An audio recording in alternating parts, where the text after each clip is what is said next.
But first, I can't believe I'm wasting time talking about anything but this. Holy hell, and there's a new Cure album.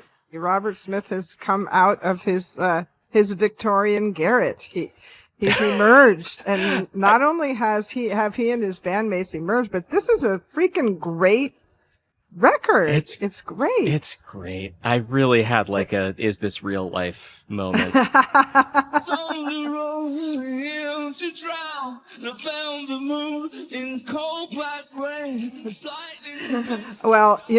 Daoud, even though they've been around since the early 80s, they are still one of the most vital bands out there when they choose to be out there.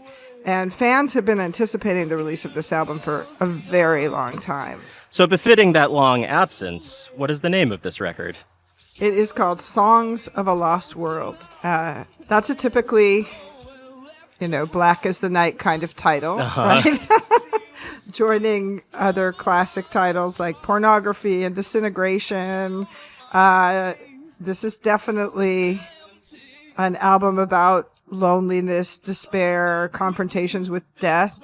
But unlike the music that Robert Smith and his cohort made like that back in the beginning of their career, and also at the peak middle of their career with the great 1989 album Disintegration, unlike on those albums, now Robert Smith is 65 years old. He made this album in the wake of the deaths of many family members, his parents, and very significantly his older brother, who actually introduced him to punk or post-punk music.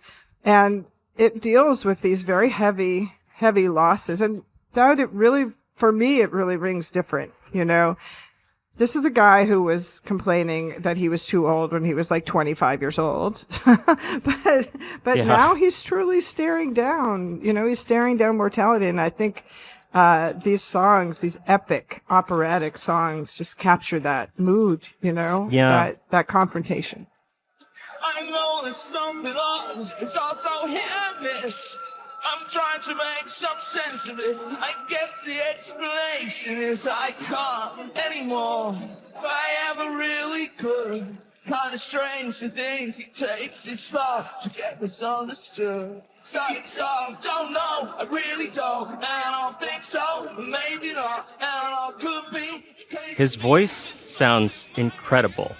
Unbelievable. I wonder if his voice just sounds like that coming out of his head. Like, did he sing like that in choir as a kid, or did he find it somewhere along the way? He's always been one of the great rock vocalists, and it's all about embracing your imperfections. This is what rock and roll learned. I mean, not so much from Elvis and the first generation rockers or Little Richard or whatever, who are all great singers, but from Dylan, for example, or Neil. You think of Neil Young. I mean, these you speak of the yelps and the hiccups and the kind of, I don't know, the like strangulation effect that Robert Smith can get in his voice. And we hear that on these tracks. I mean, when you listen to his voice on a song like A Fragile Thing, and also the melody itself, it conjures old classic Cure. Every time you kiss me, I could cry, she said.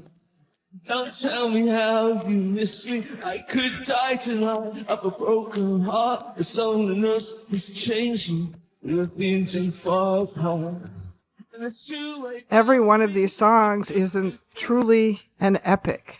These are songs that take their time getting where they need to go. This is the end of every song that we sing. The fire burned out to ash, and the stars grow dim with tears. That song alone is this epic orchestral rock song almost entirely without cymbals. It sounds like there might be a few here and there for emphasis, but the places that you expect in a rock song to hear like a hi-hat keeping an 8 count and, crash cymbals or a ride cymbal going through the chorus, maybe there's a rhythm guitar doing that job, but otherwise you just get these massive kick and snare wallops. Every snare hit sounds like it's being played with 2 hands. The rhythm section on this, that's Jason Cooper on the drums and original Cure member Simon Gallup on the bass. They really are, I wouldn't say they're running the show. I mean, Robert Smith wrote all these songs himself. He created the arrangements.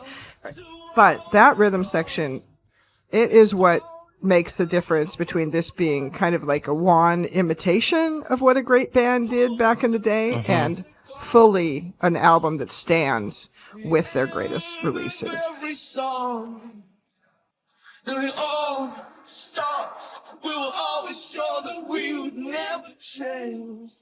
A song like War Song, which you clocked as a political song. I didn't even hear it the first time.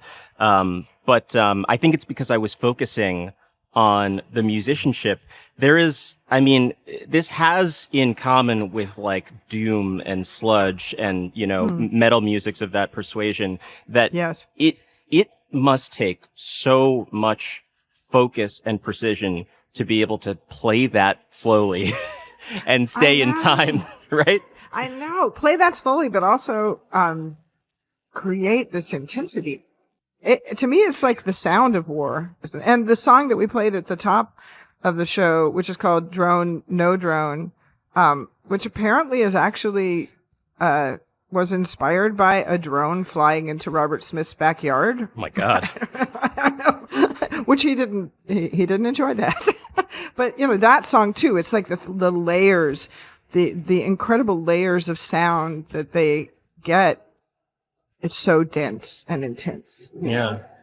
What a gift to get this after 16 years. And I wouldn't blame them if, you know, I guess if this was it for them. Right. I know. But the amazing thing is that Smith has said that they have written dozens of songs and planned 3 albums. So this could be a late breaking Curacance. We could be in the middle of it right now. Oh man, that's so exciting. That is Songs of a Lost World by The Cure, the first album in a decade and a half by the band, not the last from the sound of things. It's just such a coup for the indoor kids.